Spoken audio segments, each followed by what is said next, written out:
Bonjour YouTube, j'espère que vous allez bien. Nouvelle victoire de l'Olympique Lyonnais qui ne s'arrête plus de gagner. 11e victoire d'affilée pour l'Olympique Lyonnais qui a gagné dans une difficulté mais immense contre Laval. Laval, pensionnaire de Ligue 2, pensionnaire de Ligue 2 mais qui est très très mal placé. Du coup, on va débriefer ce match en détente. Alors je vais les gars, n'hésitez pas à vous abonner, à liker la vidéo, à dire ce que tu en penses les mecs. On se rejoint sur Twitch les gars, à chaque fin de match de l'Olympique Lyonnais, on débriefe en live. Voilà, excusez-moi, tac. Voilà, c'est très intéressant c'est très intéressant. Du coup, on va parler de ce match, des points positifs, des points négatifs. On va parler des notes aussi. Bref. L'OL qui se représentait sur un 4-2-3-1, qui n'a pas trop fait tourner, avec l'auto de Morton dans le 11, qui était préservé contre Lille, avec un duo avec le Noah Larté, le retour aussi de Pereira titulaire, Hendrik titulaire, avec Karabech aussi titulaire. Karabech, on va en parler juste après, qui avait besoin de marquer des points sur ce match. Parce que moi je suis un peu mal encore les gars, du coup je peux me moucher à tout moment. Qui avait besoin de marquer des points sur ce match. Oh le micro ça. Là, je suis malade. À tout moment, j'éterne, bref. Karabech avait besoin de marquer des points. Du coup le but vient juste à toute fin de match. On va en parler après le but notamment de Soulch. Soulch qui a fait un travail mais énorme sur le premier but. À la 80e minute, oui, il fallait attendre longtemps pour que l'OL tue le match et qu'il marque. Parce que franchement, quand à la mi-temps je voyais 0-0 et que je voyais les minutes passer, j'ai eu la petite crotte au cul pour les pénaux. Je pense que les pénaux ont perdu le match. Mais franchement, ce match-là, c'était dans une douleur mais immense. Douleur immense. Et juste après, la 94 minutes de jeu, sur une passe de merde de Schultz pour Henry qui pouvait marquer son doublé. Moreira qui va tirer premier poteau, erreur du gardien. Est-ce que c'est CSC? Est-ce que c'est but de Moreira? On ne sait pas, mais ça fait 2-0, le qualifié en quart. Et c'est ça le plus important. Du coup, on va parler de cette équipe de Laval qui est 10e de Ligue 2, ok, mais a montré des choses vraiment plutôt bonnes, qui nous a vraiment cassé les couilles, avec un Rémi Descamps qui était vraiment déployé beaucoup déployé dans ce match. 6 arrêts pour Rémi Descamps, on va parler de ça juste après, on va prendre des notes et on va faire un petit suivi de Descamps dans ce débrief. Du coup, voilà, bref. Qu'est-ce qu'il y a? Il y a beaucoup de choses à dire sur ce match. Le négatif, on va parler du négatif comme d'hab. On est sur un Noël qui a été vraiment très fatigué. On sent vraiment que là, l'enchaînement des matchs va vraiment piquer. Mais bon, moi je vous dis un truc, c'est qu'on joue Nantes ce week-end. Nantes, ça va pas fort. Et après, on a 8 jours de repos contre Nice.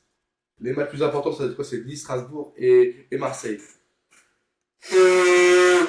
Bon, Nice, pourquoi Nice, ça reste quand même une équipe. Ça reste quand même un gros, même s'ils sont pas dedans, ça reste un gros. Strasbourg, c'est un autre présentant pour la Ligue Europa. Et puis Marseille, on est équipe contre eux.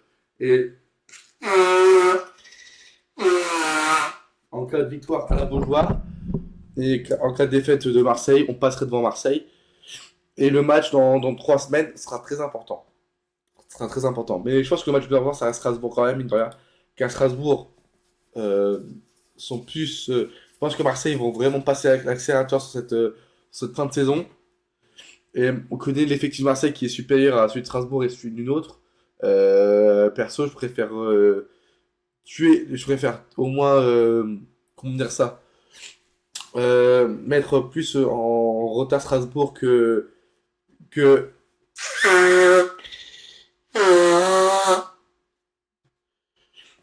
et qu'après ce sera une chose de faite, mine de rien.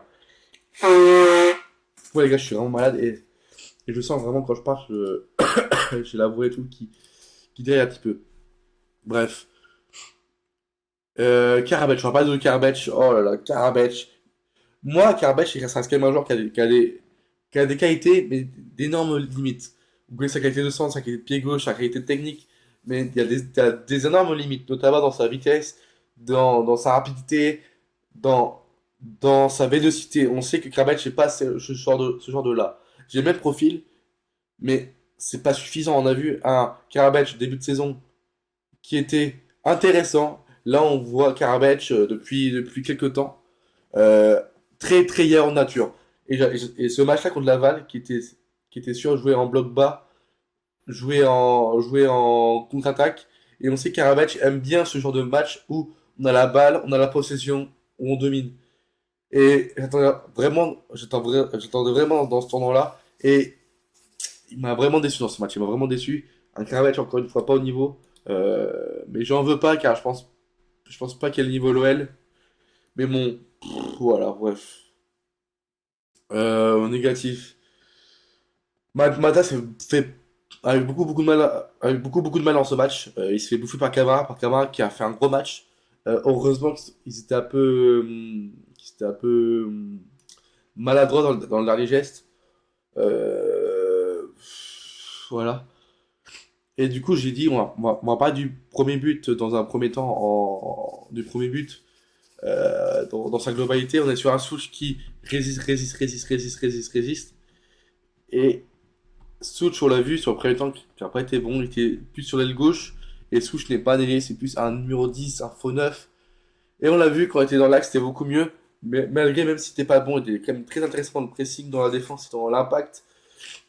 Et Souch est très important dans cette équipe-là. Parce que mine de rien, encore une stat est très important dans le pressing, dans l'agressivité, tout ça. Et franchement, le premier but qu'il met, oh, l'abnégation qu'il a, et voilà.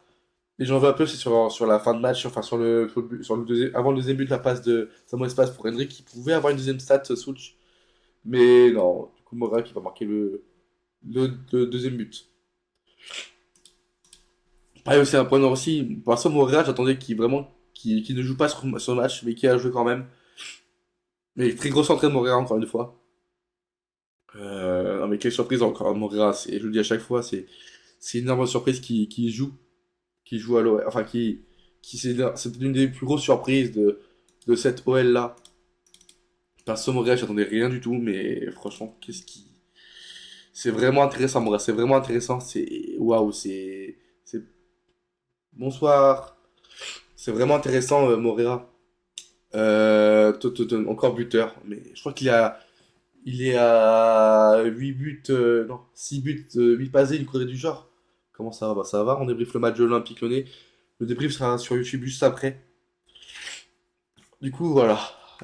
Montréal qui stat encore, je l'attendais tellement pas à ce niveau. Les supporters lyonnais aussi.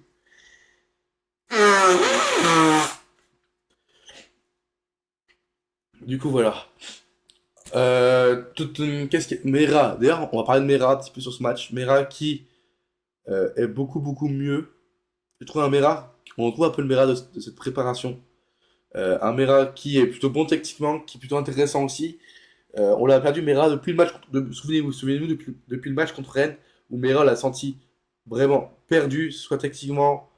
Là, on trouve un Mera qui est plutôt bon, qui a fait plutôt un bon match hier. Mais encore un petit peu frêle et tout, mais sinon, c'est très intéressant. Très intéressant. Tototon. N'hésitez pas à vous follow, les gars.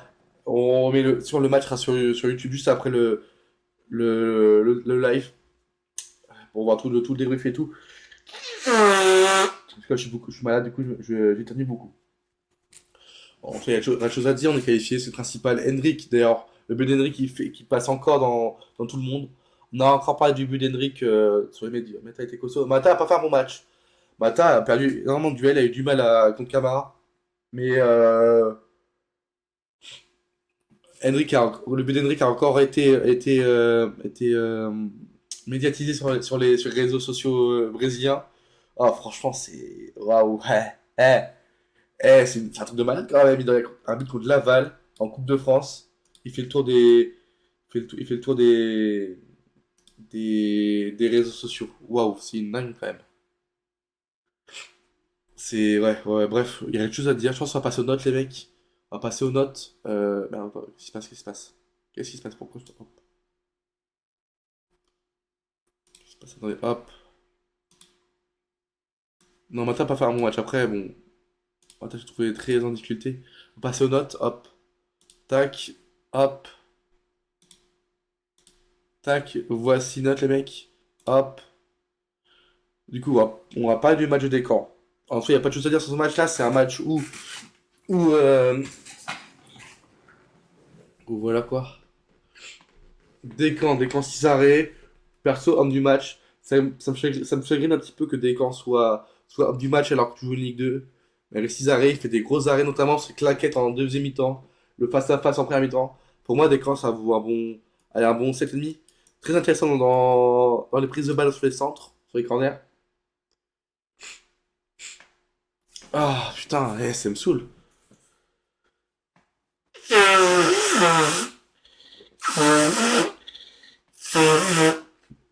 Ah, du coup, tu en penses quoi de Descamps 7,5? Tu peux noter vous pouvez noter les joueurs sur le chat, les gars. Damner, un match Damner assez neutre, mais malgré passer beaucoup de fois. Hammer, ça vaut ouais, bon 4 on va dire. Nyakate, bon match de Nyakate, mais sans plus, ça va vraiment 6 pour Nyakate. Nyakate en mode CPE, en mode surveillant, qui va, notamment Moura fait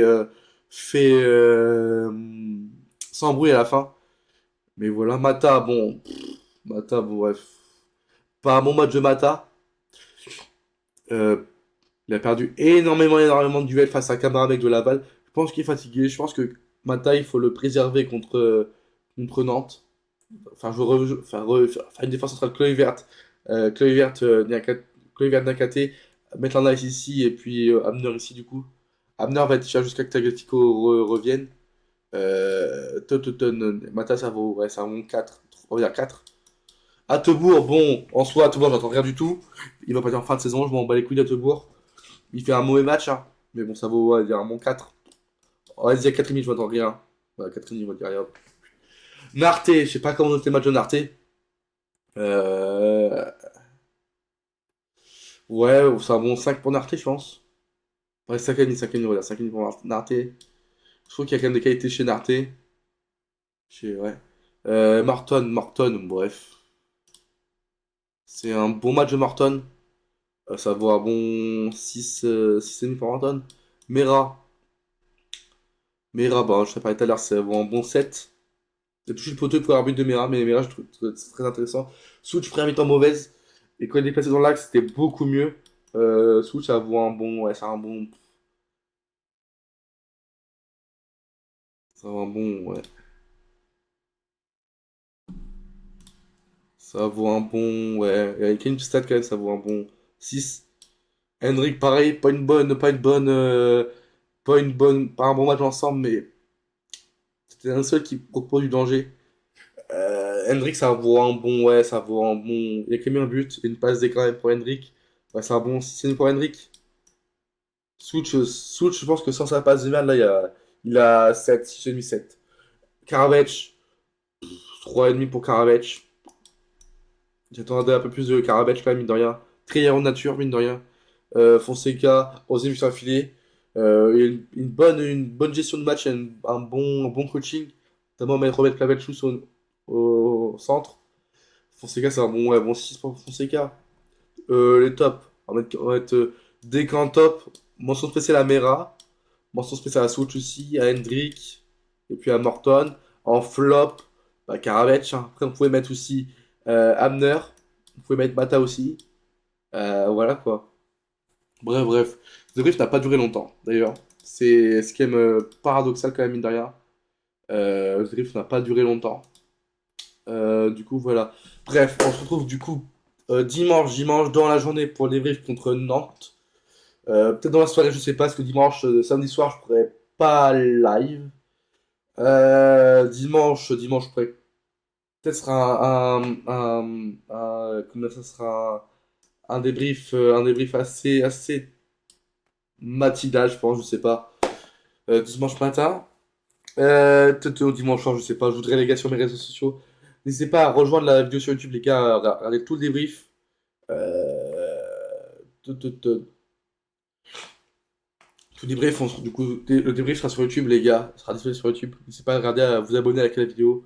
Très important pour le suite de la chaîne et tout. Mais voilà.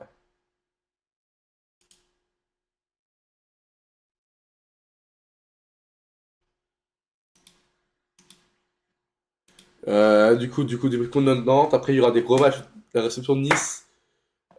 Le déplacement à Strasbourg et le déplacement à Marseille, ces deux matchs-là sont les deux matchs les plus deux importants, les deux matchs les plus importants de cette deuxième partie de saison championnat. Parce que si tu gagnes à Strasbourg, tu les mets à plus 9. Attendez, on va voir le classement de la Ligue, on va voir le classement de la Ligue 1. On va voir le classement, enfin, plutôt sur le classement de la Ligue 1 quand même. Et notamment aussi les tirages de la Coupe de France. Classement Ligue 1. Classement Ligue 1, on est à 39 points. C'est soit à 9, soit à 9 points.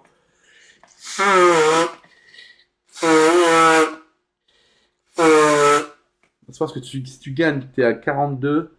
Enfin, 41 plus 1. Strasbourg, il joue Monaco. Aujourd'hui, il joue Monaco. Il se place au Havre. Et Strasbourg, ils vont avoir deux matchs compliqués là quand même. Les placements là, ça reste compliqué quand même. Ils vont à Marseille. À tout moment, on met plus 12 à Strasbourg.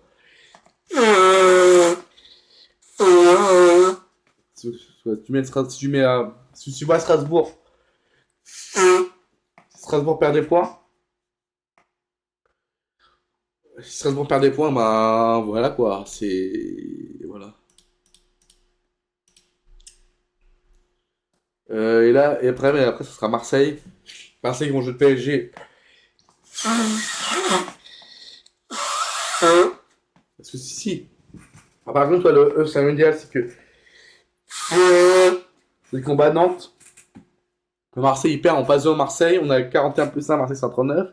Après, t'as un Marseille-Strasbourg, match nul. Et il faut battre Nice, par contre. C'est-à-dire que tu seras à 45. Marseille c'est à 40. On passe à plus 5. On passe à plus 5. Et après, bon, après, ils jouent qui? Après, ils reçoivent le PSG. Ils vont à Brest. Mais ça reste un déplacement compliqué.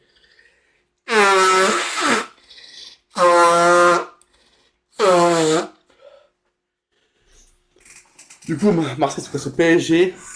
Marseille, ça doit un match nul. Il faut un faux pas à Brest. Et ben, après, bon, c'est des superstitions. Parce que si tu gagnes à Strasbourg, Marseille, ils font des faux pas. Tu seras à 7 fois de Marseille. Mais bon, moi, j'y crois pas. Après, Marseille, il faut pas. Après, ils ont un carrière assez. Après, ils ont 3 matchs faciles. Parce que 2 matchs faciles, Toulouse. Ah non, on joue à Toulouse, c'est compliqué. Ils reçoivent Auxerre. Normalement, ça devrait le faire. Ils reçoivent Lille. Je pense que ça devrait le faire aussi. Bravo, Monaco, compliqué. Ils reçoivent Metz, ça va le faire. Lorient, c'est costaud en ce moment. Ils reçoivent Nice, ils vont gagner. Nantes, ils vont gagner, je pense. Le Havre, compliqué. Rennes, ouais, bah. Ça, c'est serait quand même mine de rien. Et Strasbourg. Après, t'as Rennes aussi. On va affronter Rennes aussi. On va affronter Rennes. On va affronter Rennes. On va affronter Rennes, du coup. Rennes. On va affronter Rennes au calendrier, c'est quoi? Après, nous, faut oublier, on a la Coupe d'Europe qui va arriver en mi-mars. Parce que si tu arrives à être compétitif en Coupe de France, en Ligue 1 et en Ligue Europa, bah, ça serait très bien par contre.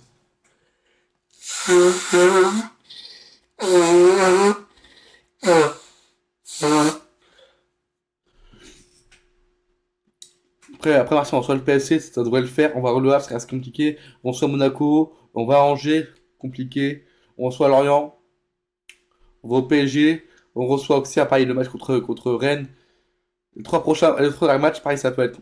Franchement, après Marseille, on a un, deux. Ça, on a qu'à des matchs assez faciles, on va dire. Mais c'est la fin de match, les trois derniers matchs, là, ça risque d'être compliqué. On lance, Rennes, Paris, Toulouse. Bon, c'était la fin du débrief, les mecs. On se retrouve quand? On se retrouve du coup lundi, dimanche soir, enfin dimanche matin pour les débrief contre le FC Nantes de Ahmed Kontari. La fatigue, j'espère qu'il va faire tourner un petit peu, mine de rien. Bon, les gars, tchuss, on se retrouve du coup là, dimanche matin pour le débrief contre Nantes. Allez, salut YouTube!